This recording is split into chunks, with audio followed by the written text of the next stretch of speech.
నమస్తే డాక్టర్ గారు. నమస్తే మా. డాక్టర్ గారు ఈ మధ్య కాలంలో చూసుకున్నట్లయితే డయాబెటిస్ అనేది జనరల్‌గా అందరికి కామన్ అయిపోయింది.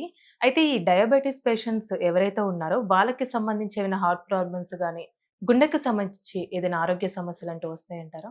వాస్తవానికి మీరు స్టాటిస్టికల్ డేటా అనాలిసిస్ చేస్తే highest amount of heart related కండిషన్స్కి డయాబెటీస్కి ముడిపడి ఉంటుంది. హుహు. వాస్తవానికి ఈ మధ్య కాలంలో వచ్చిన మార్పులు అంటే మాకు డయాబెటిక్ మేనేజ్మెంట్ ప్లాన్స్లో హార్ట్ని ప్రొటెక్ట్ చేయడమే first and foremost important thing అనేది కూడా మెడికల్ పరంగా మాకు ఎడ్యుకేషన్ జరుగుతుంటుంది. ఓకే. సో హార్ట్ ప్రొటెక్షన్ అనేది అట్మోస్ట్ ఇంపార్టెంట్. హార్ట్ని ఎఫెక్ట్ చేయడం కూడా ఎక్కువగా డయాబెటీస్ పేషెంట్స్లోనే ఉంటుంది. అట్ ర్యాండమ్ మీరు ఎనీ కార్డియాలజీ సెటప్కి వెళ్తే అక్కడ ఆల్మోస్ట్ ఈజీగా 60-70% పీపుల్ డయాబెటీస్తో ఎఫెక్ట్ అయినట్టే కనిపిస్తారు. ఓకే. సో డయాబెటీస్ డెఫినెట్లీ హార్ట్ని ఎఫెక్ట్ చేస్తుంది. హ్మ్. తర్వాత ఈ మధ్యకాలంలో చాలామందికి ఈ సోషల్ మీడియా పరంగా కొలెస్ట్రాల్కి ఏమీ ప్రాబ్లం లేదు, ఎంతైనా కొలెస్ట్రాల్ ఉండొచ్చు, దానివల్ల హార్ట్కి కానీ మనిషికి కానీ ఏం కాదు అనేది వింటున్నారు.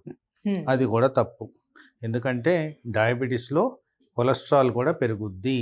ఆ కారణంగా blood supply to the heart effect అవ్వడం ఖాయం. దాని కారణంగా హార్ట్ అటాక్స్ రావడం, హార్ట్ ఫంక్షన్ కోల్పోవడం, హార్ట్ ఇర్రెగ్యులర్గా పనిచేయడం, ఇలాంటివన్నీ కామన్గా డయాబెటీస్ ద్వారా ఎఫెక్ట్ అయ్యే సమస్యలు. హ్మ్. బ్లడ్ ప్రెషర్కి డయాబెటీస్కి కనెక్షన్ ఉంది. బ్లడ్ ప్రెషర్ అంటే ఏంటి? Pressure on the heart. Okay. అయితే డయాబెటీస్ ఉన్న వాళ్ళల్లో ఇన్సిడెన్స్ ఆఫ్ బ్లడ్ ప్రెషర్ పెరుగుద్ది. హ్మ్. సో డయాబెటీస్ ద్వారా బ్లడ్ ప్రెషర్ వచ్చేదానికి ఛాన్స్ ఉంది. అదేవిధంగా ఆ బ్లడ్ ప్రెషర్ హార్ట్ని ఎఫెక్ట్ చేసే విధంగా పనిచేస్తుంది. సో ఇన్ని విధాలుగా డైరెక్ట్గా డయాబెటీస్ హార్ట్ని ఎఫెక్ట్ చేస్తుంది. ఇంకొక ముఖ్యమైన అంశం ఏంటంటే డయాబెటీస్లో కిడ్నీలు ఎఫెక్ట్ అవ్వడం చాలా ఫ్రీక్వెంట్గా గమనిస్తాం. ఎలా అయితే హార్ట్ గురించి చెప్పానో డయాబెటీస్ ద్వారా కిడ్నీలు కూడా ఎఫెక్ట్ అవుతాయి. కిడ్నీలు ఎఫెక్ట్ అయినప్పుడు ప్రథమ లక్షణం వాటిల్లో ఎక్కువగా కనిపించేది బ్లడ్ ప్రెషర్ పెరగడం. హ్మ్. ఆ బ్లడ్ ప్రెషర్ మూలాన మళ్ళీ హార్ట్ ఫంక్షనింగ్ కాంప్రమైజ్ అవుతుంది. సో ఇవన్నీ గమనించుకుంటే డయాబెటీస్ మూలాన హార్ట్ అటాక్కి ఈజీగా వచ్చేదానికి ఛాన్సెస్ ఉన్నాయి.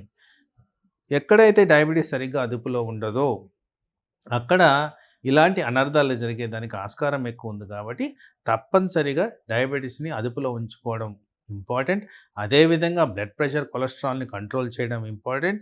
ఇలా అంతా చేస్తూ దీర్ఘకాలంలో సమస్యలు రాకుండా మనము టార్గెట్ ఓరియంటెడ్ డయాబెటిక్ మేనేజ్మెంట్ అనేది గమనించుకోవాలి. అలా చేస్తే హార్ట్ని ఎఫెక్ట్ చేయడమే కాకుండా శరీరంలో ఏవైతే అవయాలు డయాబెటీస్ ద్వారా ఎఫెక్ట్ అవుతాయో అవన్నీ కూడా ఎఫెక్ట్ అవ్వకుండా మనం కాపాడుకోవచ్చు. మరి వాళ్ళ లైఫ్ స్టైల్ అంటే ఏ విధంగా ఉండాలంటారండి? అంటే హార్ట్‌కి సంబంధించి ఇలాంటి సమస్యలు రాకుండా ఉండాలంటే లైఫ్ స్టైల్ గురించి? జనరల్గా లైఫ్ స్టైల్ అంటేమా అందరికి అర్థం కావాల్సింది ఏంటంటే ఎలా పడుకుంటున్నాం, దినచర్యలు ఎలా చేస్తున్నాం అనేది ఇంపార్టెంట్. అదే ముఖ్యమైన లైఫ్ స్టైల్.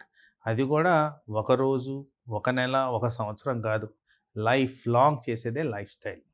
సో ఈ లైఫ్ స్టైల్లో ముఖ్యంగా నేను చాలాసార్లు చెప్పిన విషయం ఏది, నిద్ర అనేది రాత్రులు పడుకోవాలి. అది కూడా 7 to 8 అవర్స్ ప్రాపర్ స్లీప్ అనేది ఉండాలి. ఓకే. ఉదయం లేచిన తర్వాత some amount of exercise, generally ఒక 1 అవర్ ఎక్సర్సైజ్ అనేది చేయాలి. వీటిల్లో ఒక 3 ప్రక్రియలు కంపల్సరీ మనం పాటించాలి. దాంట్లో మెడిటేషన్ ఒకటి, యోగా, ఇంకొక ఫార్మ్ ఆఫ్ ఏరోబిక్ ఎక్సర్సైజ్, ఇవి చేయడం ముఖ్యం. అలాగే తప్పనిసరిగా అందరూ బ్రేక్ఫాస్ట్ తినాలి.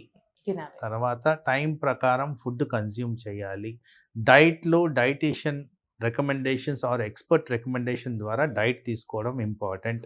ఇలాంటివన్నీ చేస్తే ఈ లైఫ్ స్టైల్ ద్వారా వచ్చే బెనిఫిషియల్ ఎఫెక్ట్స్ అన్నీ కూడా వస్తాయి. హ్మ్. వన్ మోర్ ఇంపార్టెంట్, ఈ మధ్య కాలంలో ఉన్న westernisation, change of life style practice చేసేది ఏంటంటే లేట్గా ఫుడ్ తినడం చాలా గమనిస్తున్నాం. ఆ లేట్ ఫుడ్ తినడం మంచిది కాదు. దాని కారణంగా షుగర్ లెవెల్స్ ప్రాపర్గా కంట్రోల్ కావు, నిద్రకి భంగం కలుగుద్ది. ఏవైతే నేను బెనిఫిట్స్ ఆలోచించానో అవన్నీ కూడా కోల్పోతారు. కాబట్టి ఈ లైఫ్ స్టైల్ని ఇలా పాటిస్తే మనకి ఆరోగ్య సమస్యలే కాకుండా ఈ షుగరు, బీపీ, కొలెస్ట్రాల్ ఇవన్నీ కంట్రోల్‌లో ఉంటూ హెల్తీగా ఉండేదానికి ఆస్కారం ఉంది. Okay doctor. Thank you so much అండి. నమస్తే. థాంక్ యూ అండి.